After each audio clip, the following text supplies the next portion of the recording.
안녕하세요. 저는 부동산 전문인 클레어나입니다. 부동산에 관심 있는 많은 손님들이 저에게 리빙 트러스트나 아니면 상속에 관한 질문을 많이 하십니다. 그래서 오늘은 로드너스키 법률 그룹에서 일하시는 우리 헬렌나 전문 변호사님을 모시고 리빙 트러스트와 상속에 관한 아주 자세한 내용을 한번 알아보고자 합니다. 변호사님 감사합니다. 이렇게 바쁜 시간 내주셔서. 불러주셔서 감사합니다. 네, 그래서 네. 첫 번째 그러면은 다른 사람들이 질문하는 그 리빙 트러스트가 뭔지 좀 간략하게 설명을 부탁드립니다. 네, 리빙 트러스트는 상속 계획의 아주 중요한 도구의 하나인데요. 미국에서는 재산을 자녀나 배우자에게 상속을 하기 위해서는 사실 상속 법원을 거치게끔 되어 있거든요. 그래서 상속 법원을 피할 수 있는 아주 좋은 도구입니다. 일종의 계약서와 같은데 본인과 맺는 계약서이고, 이 트러스트를 셋업을 하고 재산을 옮겨 놓으면 상속 법원을 거치지 않고 본인이 지정한 수혜자들에게 재산이 바로 넘어가도록 할 수 있는 장치이죠. 그렇군요. 그럼 미국에서 내가 만약에 트러스트를 셋업하지 않고 그냥 죽으면 그때 그러면 제 재산은 어떻게 되는 건가요? 결국 재산은 본인의 상속인에게 넘어갈 텐데요. 만일 유언장이 있든 없든 상관없이 미국에서는 상속법원을 거치게끔 되어 있습니다. 유언장이 있다면 반드시 상속법원을 가게 되고요. 유언장이 없어도 상속법원을 가게 될 텐데요. 재산의 정도에 따라서도 사실 영향이 있습니다. 재산이 지금 올해 현재로 16만 6,250불이 넘게 되면, 그리고 트러스트가 없이 유언장이 있거나 유언장이 없거나 이런 상황이라면 상속법원을 가게 되고, 상속법원에서 법이 정한 법정 상속인들이 있어요.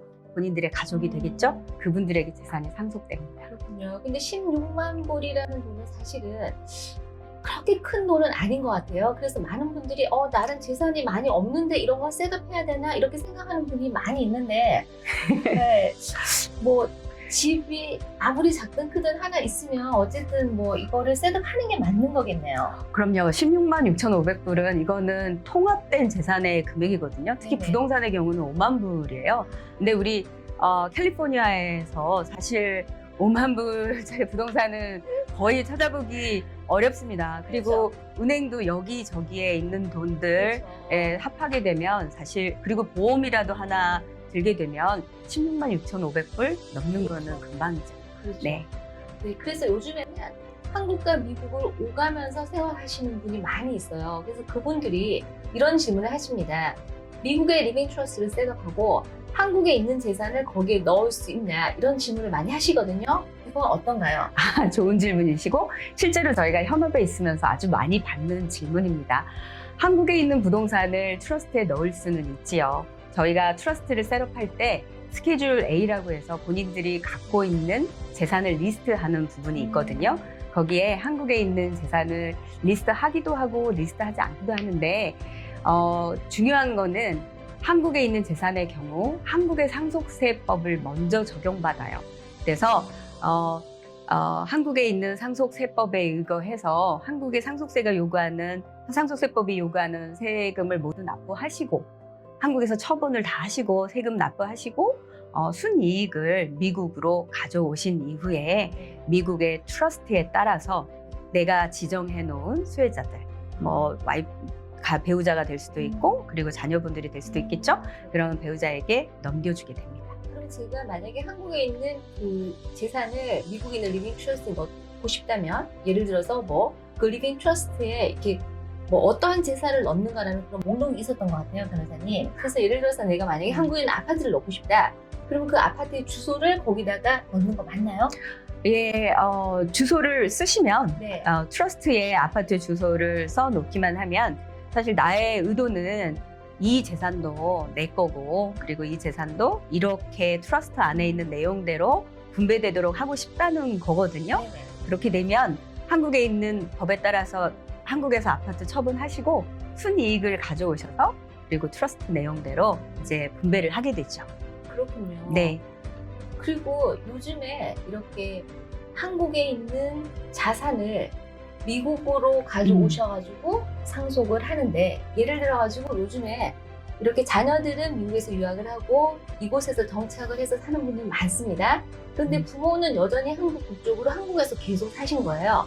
그런데 부모님께서 나중에 한국에 있는 그 재산을 미국에 있는 자식들에게 상속을 하고 싶을 경우에 어떻게 하면은 될까요?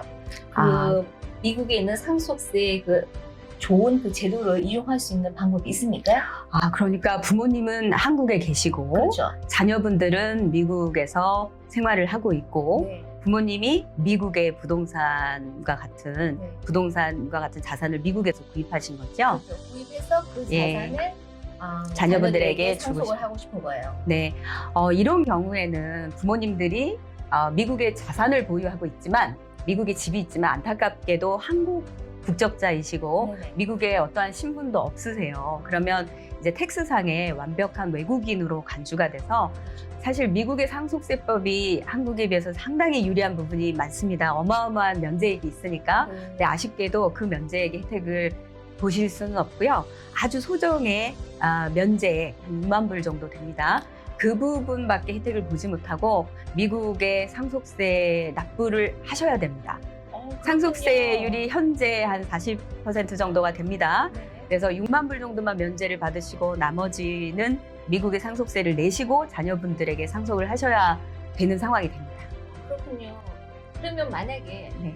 은퇴를 하고 난 다음에 그 부모님들이 요즘에는 자식들이 다 여기에 정착해서 사시는 경우 은퇴하고 미국으로 오시는 경우가 점점 늘고 있어요. 근데 그럴 경우에 부모님들이 미국을 오셔서 살게 되면 거주하게 되면 어떻게 되나요? 그러면 상황이 많이 달라지죠. 아주 유리해집니다. 그래요?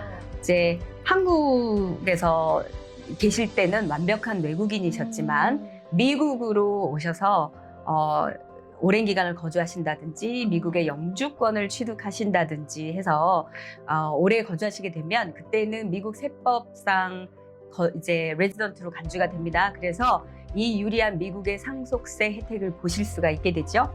예, 그래서 지금 올해 현재 미국의 상속세 면제액이 어마어마합니다. 얼마나요? 인당 1,200만 불이 조금 넘습니다. 그러면 1,200만 불 한도까지는 상속세를 내지 않고 자녀분들에게 물려줄 수가 있습니다.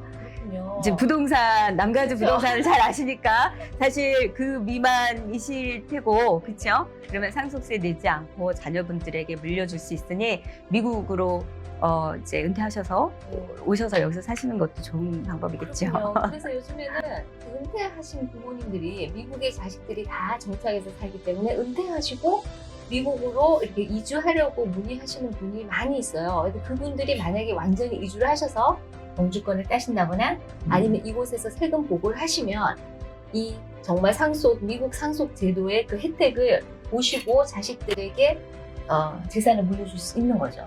네, 그렇습니다. 그렇군요. 그래요. 정말 우리가 이런 제도를 잘 알면 미리 설계를 하고 또 계획을 해서 이렇게 자손들에게 이런 상속을 할 수 있는 길이 많이 있는 것 같습니다. 그런데 사실 이거는 개인의 상황마다 조금 다르기 때문에 이렇게 전문적인 변호사님께 상담을 받는 게 좋을 것 같아요. 그래서 제가 오늘 제 사이트 밑에다가 링크를 걸어둘 테니까 더 자세한 상담을 원하시는 분은 이 전문 헬렌나 변호사님께 연락을 하시면 자세한 상담을 해드릴 겁니다.